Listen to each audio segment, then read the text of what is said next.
More peace and more profits. That sounds really good, right? That's what we're chatting about today. Strategies you can take and questions you can ask yourself to get there. Plus, we dive into how to build a business that's what you want, not what you think you should be building because someone else told you that was the best thing. Because let's face it, so many of us burn out because our business gets really complicated, when in reality, we likely started our businesses seeking more freedom in our lives, but we often end up chasing the wrong things, finding ourselves too busy, and ultimately unfulfilled. My guest today is Becky Hoschek, and she's a wife, mom, and life coach. And her goal is helping moms and creative entrepreneurs reclaim their quality of life while building a profitable and sustainable business, which you guys know I'm all about, which is probably why Becky and I have always resonated so well together. I've actually known Becky for many years now, and she's truly wonderful, has so much to offer when it comes to mindset work and business building. I learned a lot personally in this episode. And today we'll talk about 3 questions to ask when you want more peace and profits. We also talk about why so many businesswomen end up with super hustle-focused businesses that they actually did not originally want. Becky also covers key things to creating a simplified life and business. And then we talk about what to do if your business right now just feels too complicated and so much more. Again, really great conversation. And if Becky's name seems especially familiar to you on the Breakthrough Brand podcast, I actually a few weeks ago recast an episode from her podcast that was an interview she did where she is interviewing me, and now we're turning the mic around and I'm interviewing her. And she was also in an early episode of the Breakthrough Brand podcast, episode 65, where I interviewed her again years ago now. That was in like 2020. So if you want another great episode with more Becky, go back to those 2 for more of this conversation. So anyway, here's my conversation with Becky. Hey guys, I'm Elizabeth McCravey, an online educator for entrepreneurs, website designer, wife, boy mom, and your host for the Breakthrough Brand podcast, the show that's all about pulling back the curtain on how to actually build a successful business. I don't skim the surface around here. If you want to dive deep into the nitty-gritty details of what it takes to run a sustainable business that fits your unique lifestyle while standing out in a crowd, then you are in the right place. I created a multiple 6-figure a year business in my early 20s, and now in my 30s, I'm still running that successful multiple 6-figure a year business on just part-time hours now as a working mom. I'm here to share everything I've learned and everything I'm still learning because I believe that the keys to building a thriving business should never be a secret. Here you'll find episodes that are actionable, direct, and fun, like friends chatting business over coffee, and a fresh, honest take on the reality of being an entrepreneur. If you're ready to master online marketing, website design, personal branding, mindset, time management as a busy parent, scalable and passive income, and business strategy, then this is the podcast for you. It's time to build your breakthrough brand. Let's do this. So I help moms called to business as creatives and coaches simplify their businesses so that they are focused on the 2 things that my clients tend to care about the most, which is peace and profit. And I do this through very high touch, very personalized one-on-one coaching and consulting. And it really looks like a combination of mindset, coaching, mixed with marketing and messaging strategy. And personally, I live in the Midwest. My husband and I have been married for 16 years now, and we are in the middle school era. And next year, our daughter will be a freshman in high school. And so we have a daughter who's an 8th grader and identical twin boys who are in 6th grade. And we also have a dog who I like to say is my favorite child. And her name is River.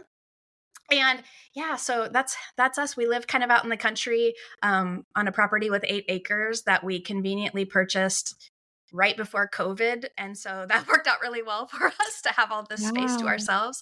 Yeah, that's a little bit about me. Oh, I also host a podcast, Beyond, and it is the podcast for moms called to business. Yeah, and I love your podcast. And it's so fun because we started our podcast at like around the exact same time. I think you were a little ahead of me. And you also used to do more episodes a week, which is why, or maybe you still do. Do you do 2 episodes a week? I did for a little. I just had bonus episodes like every so often where I would double up, but I got tired of that pretty quickly.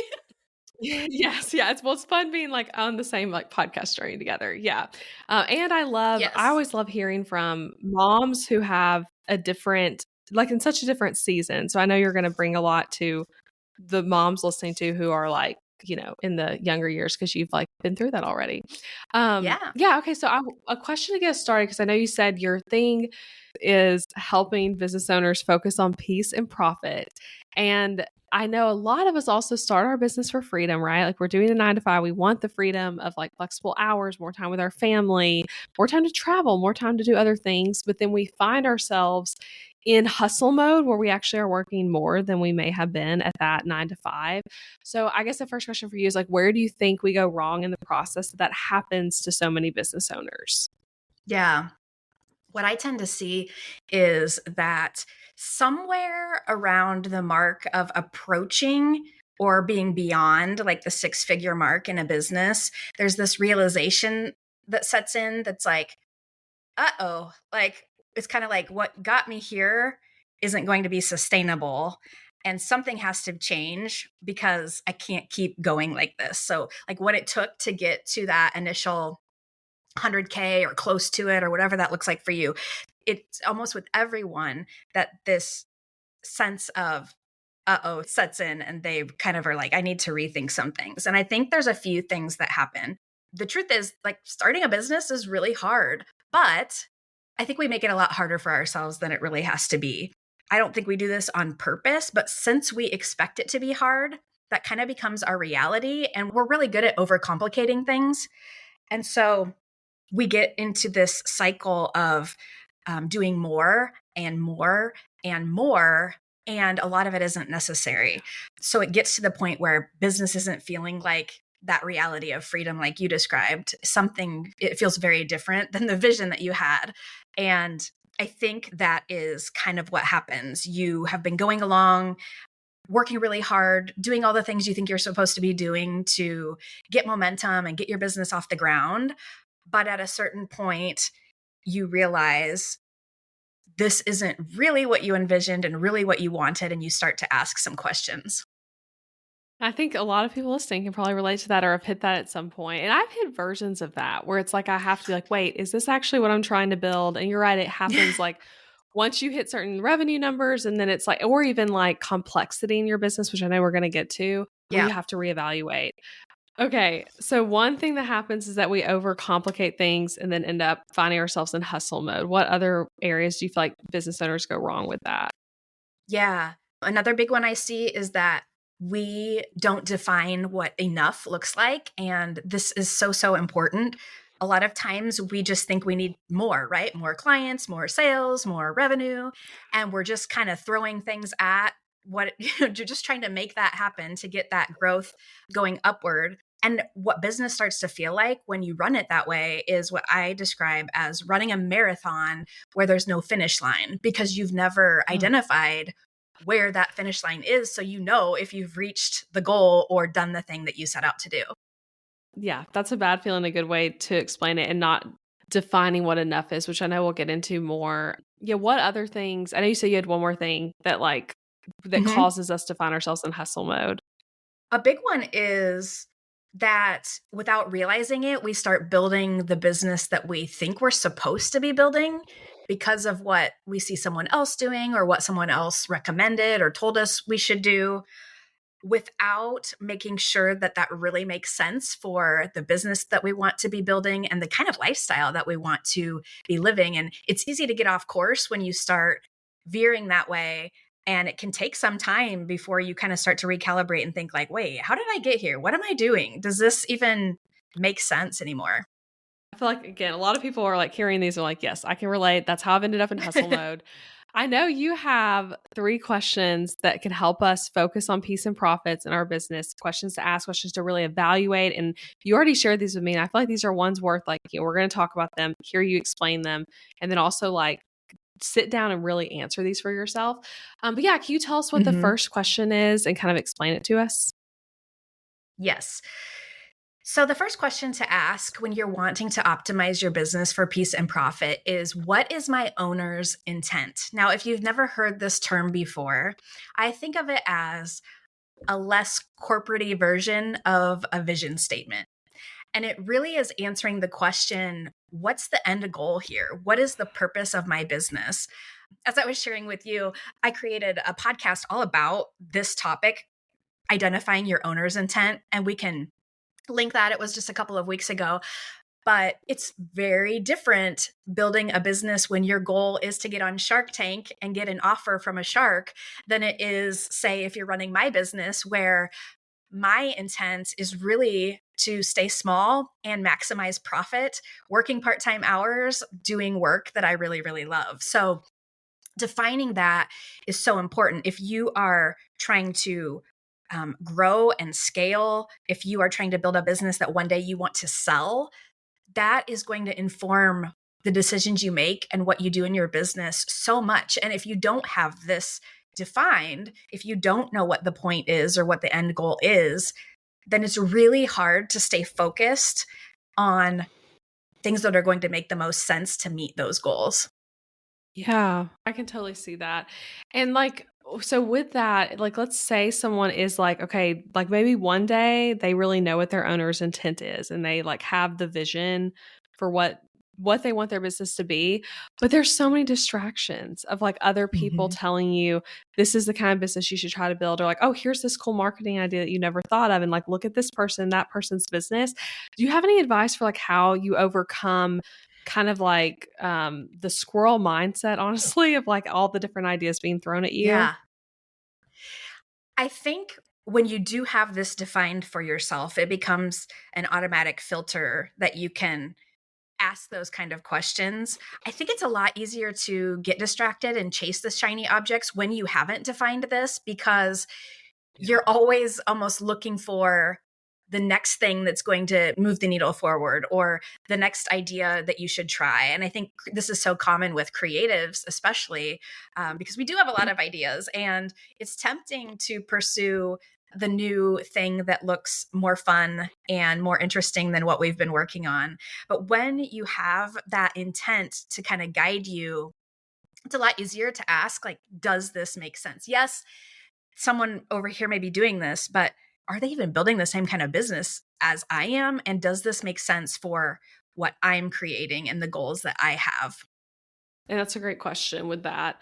And yeah, making sure that who you're learning from is like aligned with what your goals are for your business. Okay, with the owner's intent, another kind of question is I even think about like how I could define that in my own business. Do you feel like that's like one sentence or like a paragraph? And like, how do we put it somewhere that we like see it and think about it? I think it can look different.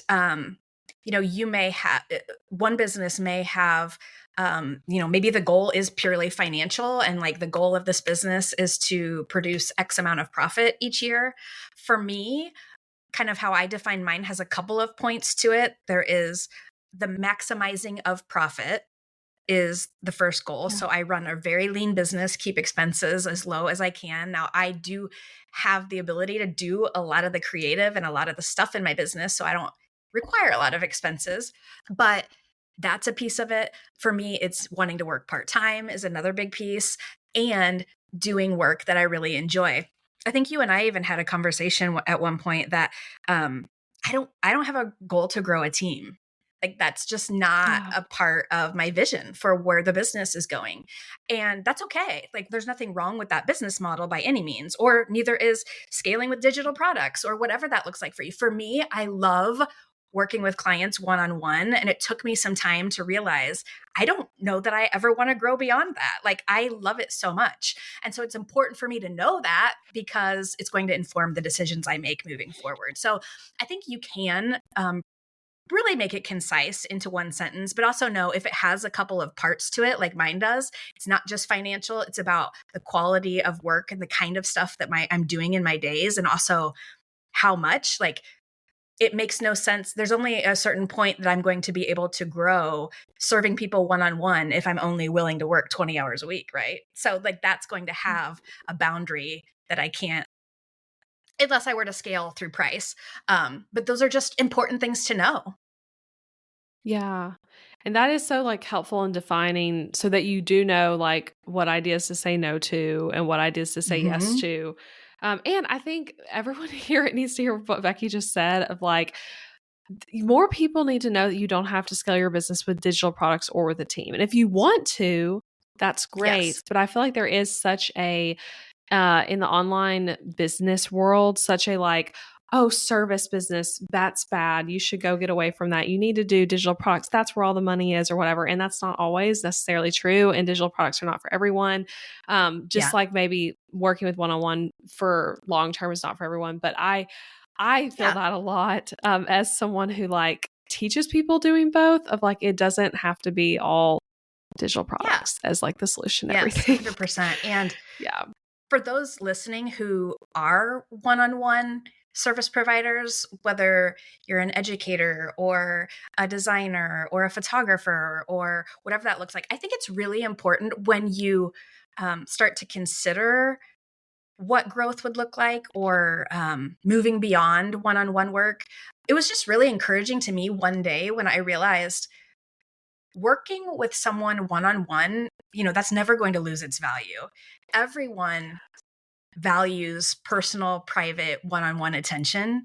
And because of that, I think there's even a greater demand because so many businesses are, I know so many coaches and so many even business educators and um, in different in different niches really, like it's like they try to get away from one-on-one as quickly as they can, and I think it's making it better for businesses like mine who have been able to just build deeper and deeper relationships with my clients because I don't work with a ton of people. That's such a good point that it like it creates the demand for it because people are running to like let me make digital products as quickly as possible as if that's like the only solution. Yeah. Yeah. Well, that's awesome. I love that question. Is there anything else you want to add on the owner's intent question? I guess the only other thing I would say is you have to be really honest here. When we start to dive into like mindset work, one of the topics that I work with so much with clients is what success looks like for you. And I don't think we realize how informed that becomes by what we see other people doing. And when you want to build a business that truly is fulfilling what is right for you, for your life, for your family, for your business, it will look like doing things differently. And that's really uncomfortable because we kind of get to a place where we think, well, she's doing this that's what success is. Or over here, like he's doing this, like I want to do that. Um, it's kind of interesting because a lot of us want to do things differently. Like I think we know like deep down like this isn't right. Like I don't like how this is going. I want to do something different. And it's like this internal conflict between the part of human nature that wants to belong and be similar to what everyone else is doing and that part of us though that really feels called to do something different, and navigating that can be really hard, especially when you're not even sure what's at play and like that's a conflict that's happening within you. Oh, that's good. I would say too, like you want to revisit it of just like making sure you're keeping whatever your owner's intent is front of mind versus it because it Yeah. is so easy if you stop thinking about that and then all of a sudden you have all these other distractions of other people with well-intended people giving you business ideas and then it's like it doesn't fit in with what your goals are. I know Yes. I have to do that personally of like making sure I'm paying attention to that. Okay, that's awesome. What is the second question we can ask ourselves? Yeah, this is really getting clear on why you are doing what you're doing. Not so much as it connects to your owner's intent, but are you building the business that you just think you're supposed to be doing? Are you following someone else's method or formula or steps? Is it the business you think you're supposed to be building, or is it really the business that you feel called to create? And I think that a lot of us too, we're so busy at the beginning and we're just trying to get through the day, doing all the things. Sometimes we're too busy to even notice that what we're doing is for a reason that's maybe not the best. Like a lot of us are building businesses that we just think are what we're supposed to be doing, what they're supposed to look like. So for this one, I would say, you really have to intentionally pause and think like, what am I doing? And do I like my reasons? Or am I just following what I think I'm supposed to or should do? And that happens so much. Yeah. And would you suggest people like journal about that question, or like or just like go on a walk and think about it? Like what would be your best method for like really getting to the bottom of it?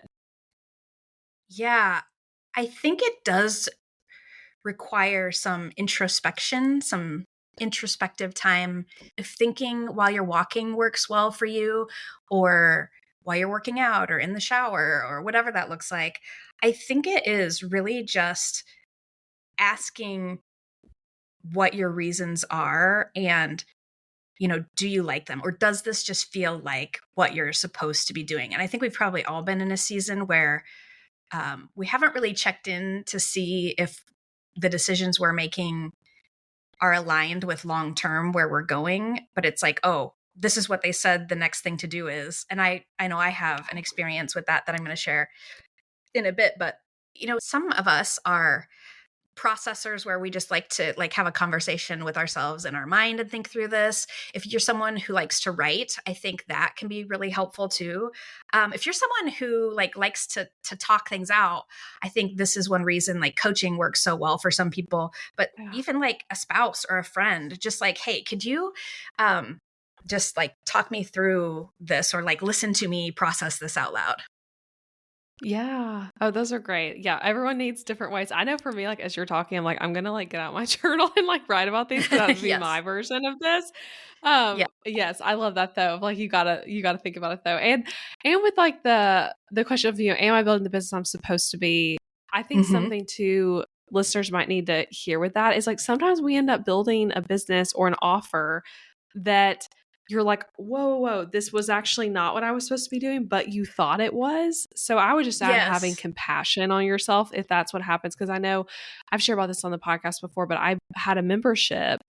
Yes. Now it was like 2 years ago, but I, started it. I felt like it really was the right thing. I built it with good intention, and it ended up not being the thing that my business was actually like called to do next. And so I had to have some like, okay, Elizabeth, like it's okay that you did this like wrong, so to speak, but like, how do you want to change it now? A lot of people might kind of have some things where they're kind of in that boat too.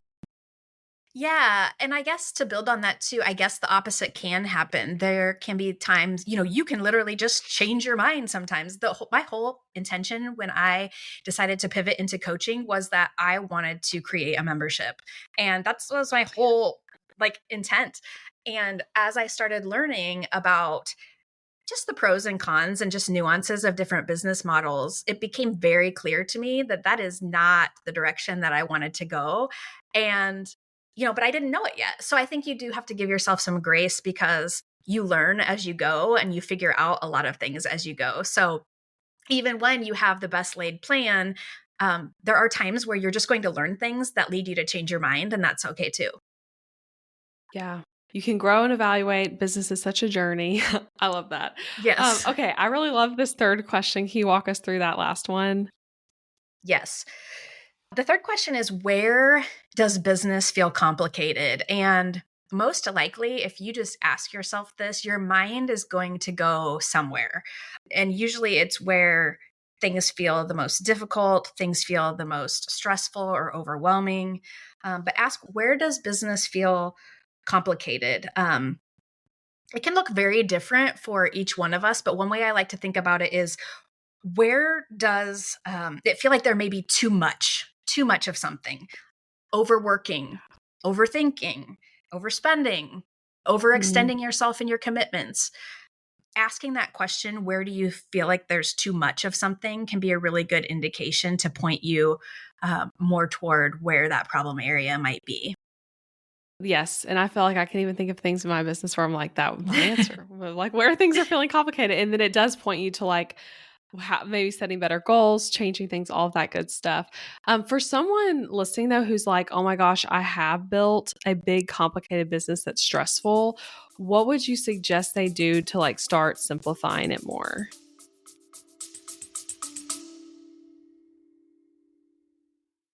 Interrupting this episode with a suggestion for the small business owners listening. Ever wonder what you should do for healthcare when you and your spouse are both self-employed, so there's no work-provided health insurance to participate in? Well, when my husband Adam joined me in the entrepreneurial job space over 4 years ago, we joined Christian Healthcare Ministries instead of getting traditional health insurance.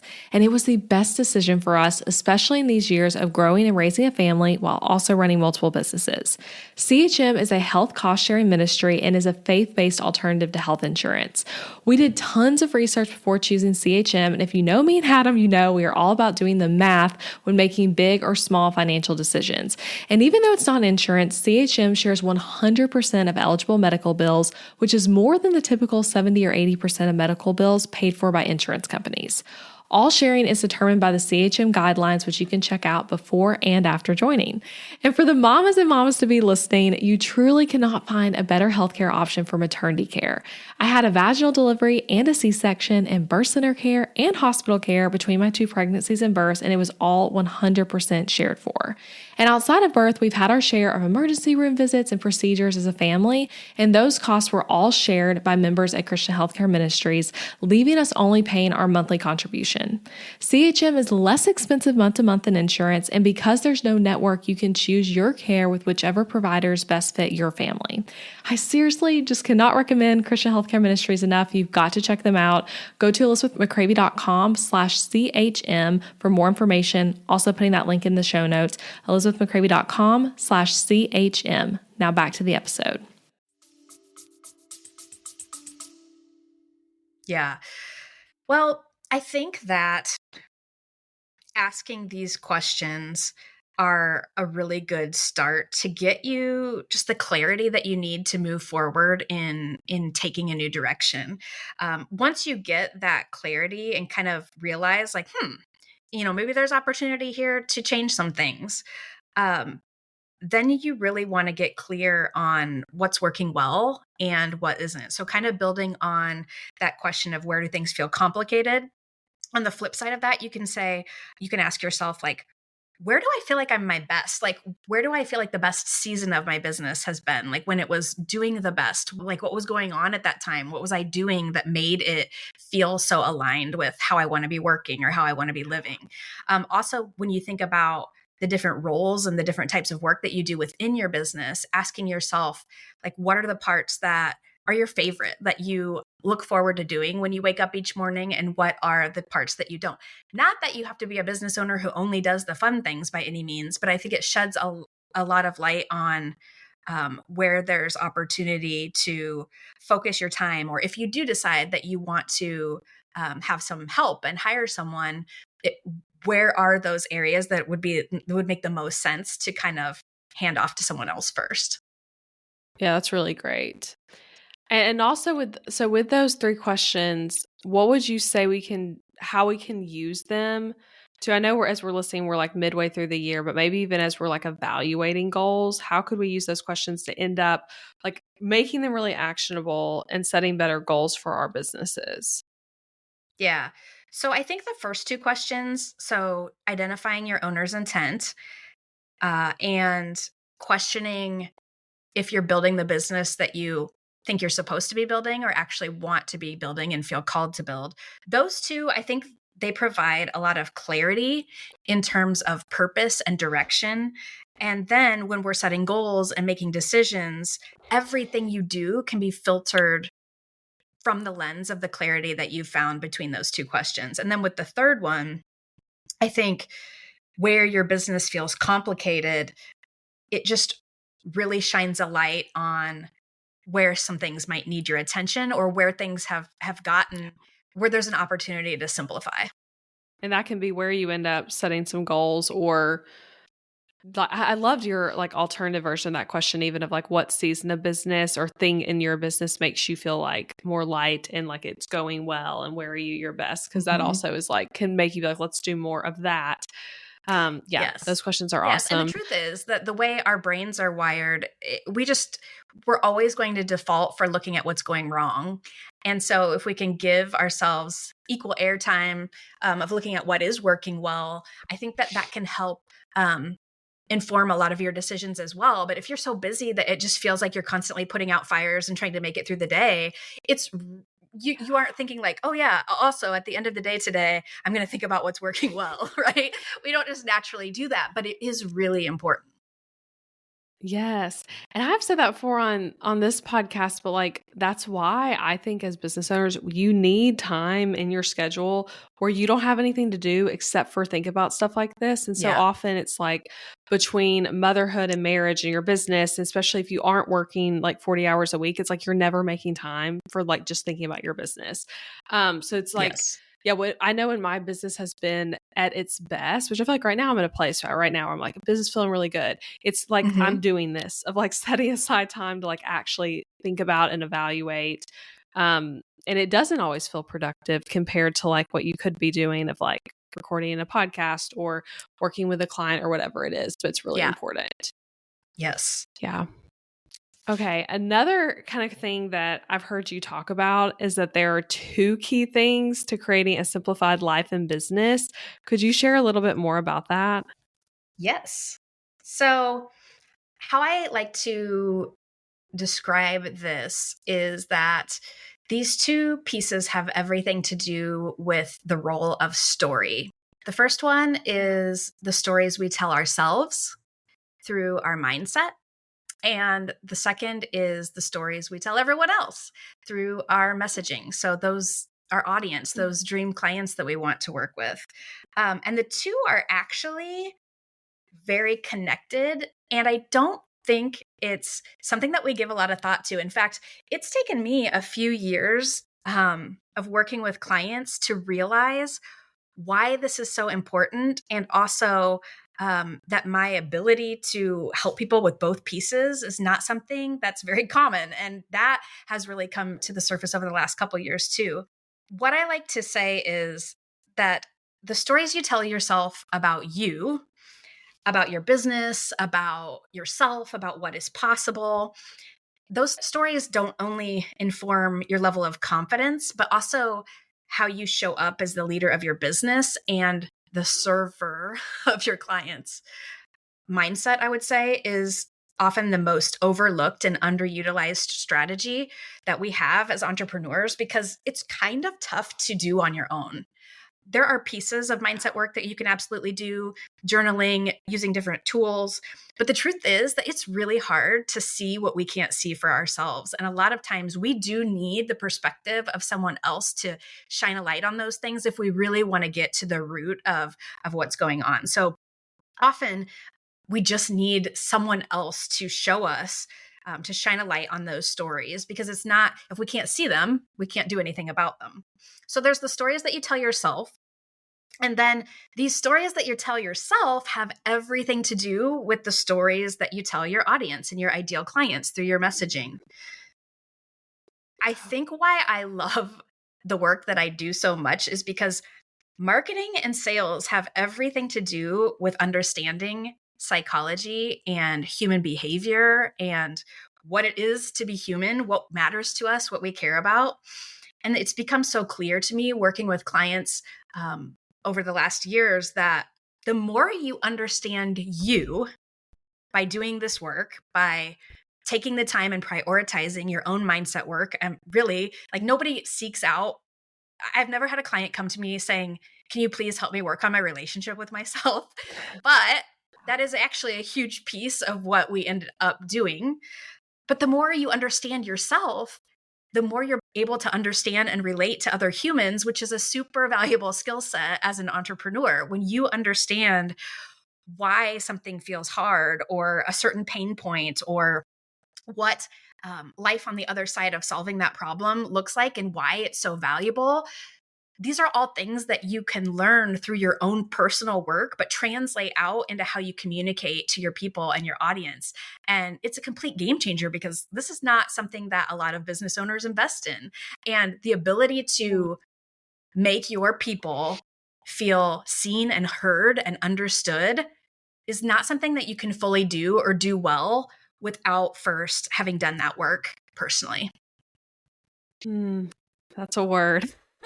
Yeah, you can't do that work without doing it personally. Yeah, I love that and totally agree. And it is like, I know you mentioned like confidence and how we show up as a leader and how we show up for our clients, but it is like, yeah, when we are like operating in a like low place of like self-doubt and like nothing's working, it really does affect how you market yourself, even when you're doing like all the right things of like the right funnel or you're posting the right reel Yes. trend. It's like it doesn't we show up differently when we're in that like different headspace. That's Yeah. And really good. people, again, like just as human beings, like we can pick up on what that energy is, even if we can't articulate that or understand. If you're on a sales call with someone and you can just tell something's off, you just know, and that it just doesn't feel right. Right. So I think that Yeah. is a big piece. Like that is the energy we bring. I think that's the best word to use for it. Has everything to do with how we're taking care of our thoughts and beliefs about what we're doing, and our value is huge. Like, do we really believe? When it comes to sales, I like to say, you're never going to sell anyone anything if you're not sold first. And I think other people can tell very quickly if you're sold on the value of what you offer. Oh, yes. I totally agree with that. Yeah, you can't sell something that you don't like actually believe is worth the value, especially I know I work with a lot of designers who it's like you may like in book.designer where it's like they may not like believe that the price is worth it. That's like you're saying, it makes you show up differently on a discovery Yep. call or sales call if you don't really believe in it. What are some ways though that you would say too that we could like work on those stories we tell ourselves and like improve them so that then we can also, live a better life, but then also show up differently in the way we like talk to our audience? Yeah. So the main thing, the most important step is creating awareness around them. And I think that there is a couple of ways to do this on our own. I would say journaling, doing a inventory of what's on your mind, what you've been thinking about, can be really helpful in shining a light on some of those stories. And it's just when you see on a piece of paper that you've written down, I'm a horrible mom, or I don't know what I'm doing, or I'm never going to figure this out, or this is too hard. Like when you start to see those in black and white because you've written them down on paper, you start to connect the dots of like, oh, yeah. So it's no wonder I feel so terrible, or it's, no surprise that I want to quit and like run away from this whole thing because you're seeing the thoughts. I think the next level of it is working with someone, because I know for me personally, just through my own personal work and working with so many clients, is that a lot of the aha moments, those big realizations that change things, like change the trajectory of what you're doing, or are just such an eye-opening moment that you are like, oh, this was like so invaluable, often come when someone else is listening to us and is picking up on the things that we're not seeing for ourselves. So I can't recommend that enough. If you've never worked with someone one-on-one, I find in the one-on-one space that people feel safer and more comfortable sharing those things than, like in a group container. I think mindset is just something that's can be a little more personal when you've never really like talked to these things that you're afraid of, or shared with anyone before. The one-on-one environment can feel safer to some people, but I would definitely consider trying that out and working with someone, because it can be pretty amazing that things like we're just so in our thoughts, in our heads, living our lives, doing our thing. Other people may be able to up on some things like pretty quickly that will be game changers for you. Yeah, having that feedback like outside of yourself. And I love what you said too about journaling it and seeing the thoughts. I know Hmm. as we're recording this, it'll be a bit later when people hear it, but I'm 37 weeks pregnant, gearing up for birth. And that's been something both processing fears around birth, and also just like processing with people, but also journaling. And it is like when you write down whatever the thing is and then try to like be like, okay, what's like really true about this? It's so impactful versus Yes. letting it just spin in your head where you're not actually like putting it somewhere that can be like truly acknowledged. So yes, I agree with everything you just Yes. said. Yeah, and Um, an exercise that can be really helpful, actually, that can complement your journaling, is getting to the point where you feel comfortable enough seeing what you've written, but then letting yourself separate the facts from the stories that you're telling. Like, what is, like you kind of just touched on, what is true here and what is just something that my brain has created, has constructed to make sense of this experience and what's happening, but it is not actually very helpful to me at all. It may be because it's not true. It may just be because it's not helpful and it makes me feel terrible to think about. I think that when you start to be able to discern the difference between what's really true and what isn't, we're all believing so many lies. And, if those go unchecked, like how can we ever do anything about it? So creating that awareness is everything if we want to make some changes and be able to rewrite the lies or overwrite the lies with a new story that serves us so much better. Yes. Yes. I totally agree. You're giving me a lot of inspiration in this episode too for things to do. Good. Okay, let's talk. I have some rapid fire questions for you that I know you've got Yes. great answers to. And then I want to talk about how people can work with you and follow along with you and all that good stuff. Yes. Okay, the first one though, what's an unpopular opinion you have about mindset in the entrepreneurial, like online business space? Yeah. I think that it would be that growth equals success. And I think we live in a world where the messaging in the business world is that you have to chase growth, you have to get bigger, you have to do more, you have to do more year after year in order to be successful. That is just a thought, that is just a belief. We don't realize that. A lot of us just think like, I'm chasing that because that's what I'm supposed to do. I'm supposed to grow bigger and bigger and bigger. And that would be a realization I've had recently. Like the hill I'm willing to stand on is, I don't believe that growth equals success. It may be part of it for you. It may not be. I have clients who have businesses where, yep, like they are growing this year. They are doing more and they have maybe a goal to make more profit this year. I also have clients who are super excited to have a year that just repeats what they did last year because they love where they're at. They have plenty of time. They are making enough because they've defined what that looks like. There's no belief that it needs to be more than it was last year to make it mean more. And they, feel very good about that. So I think that would be it, like debunking this belief that growth equals success. Oh, I'm like, yes, amen to that. I totally agree with you. Yeah, the growth is not the equal success. And like, I feel like I talk a lot about building like a life focused business, which is what we're really getting into of like, when we ask like, is this the business I actually want versus one I feel like people are like telling me I need.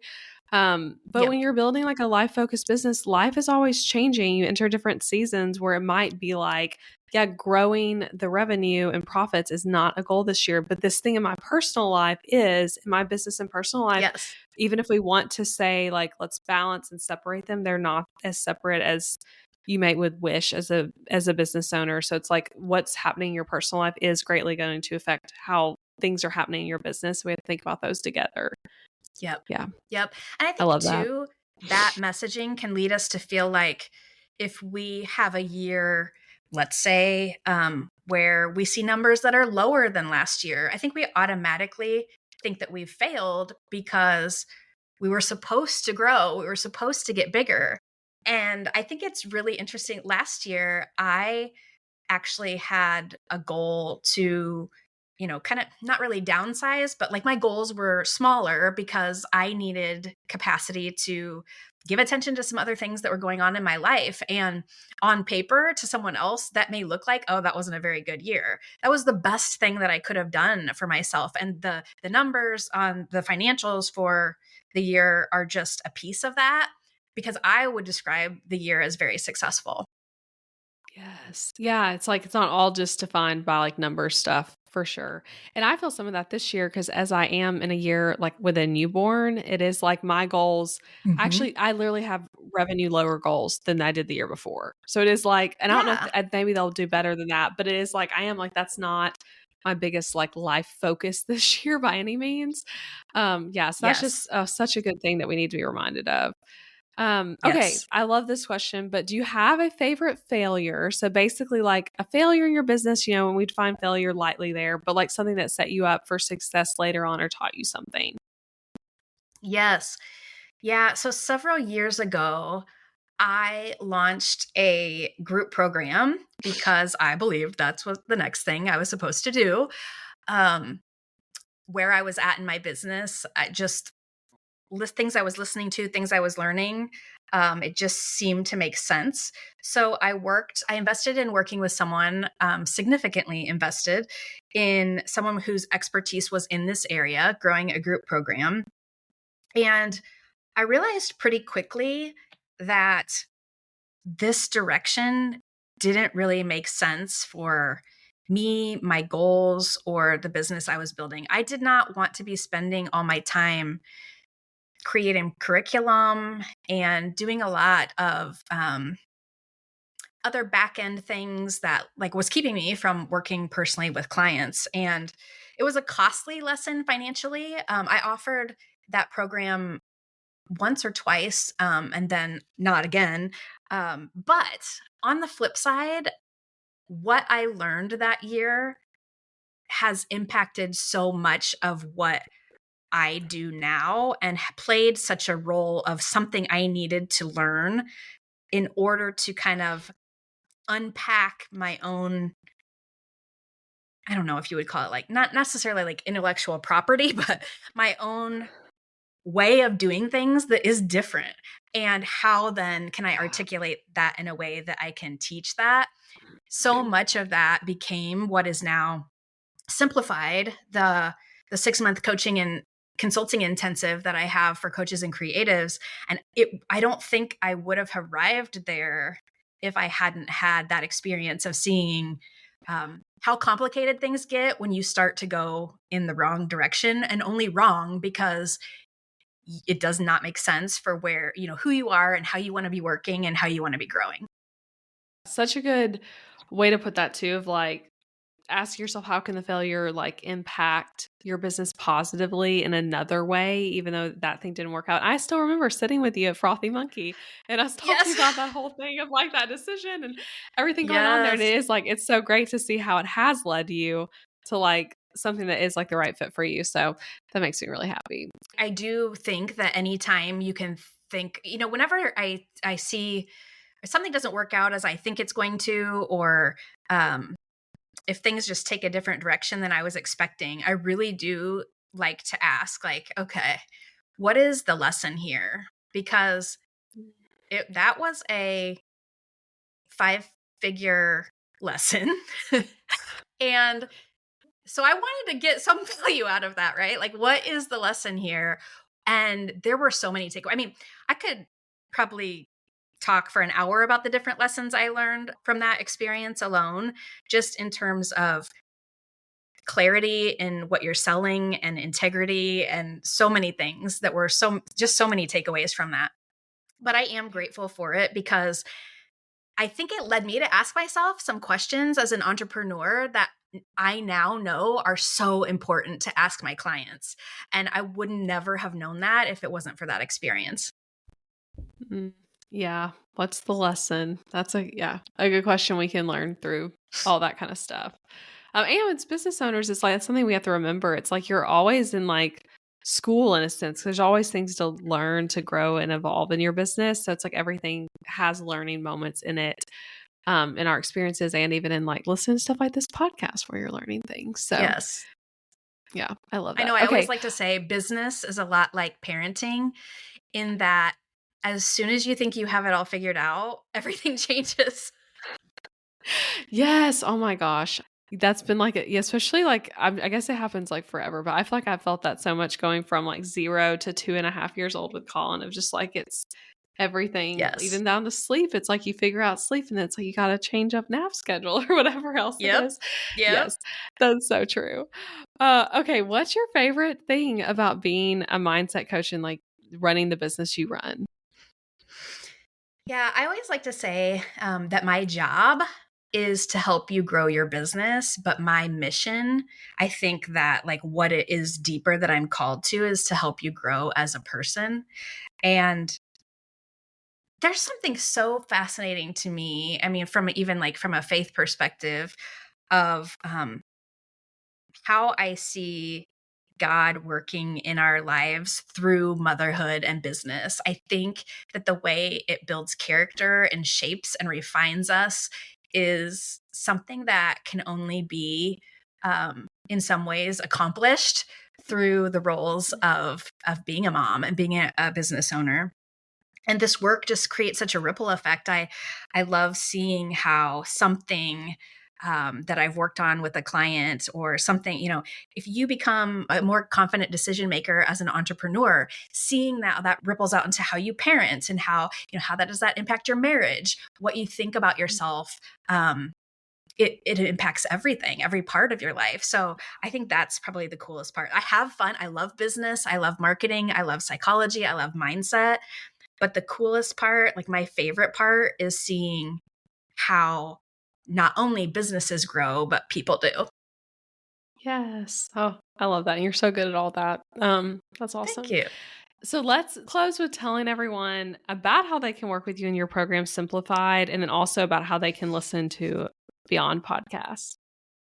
Yeah, for sure. Okay, so Simplified, again, is a 6-month, it starts at least, it's a 6-month container, a one-on-one, high-touch mindset and messaging program where you literally get one-on-one mindset calls. You get marketing and messaging strategy. You can submit your marketing assets to me for critiques and feedback.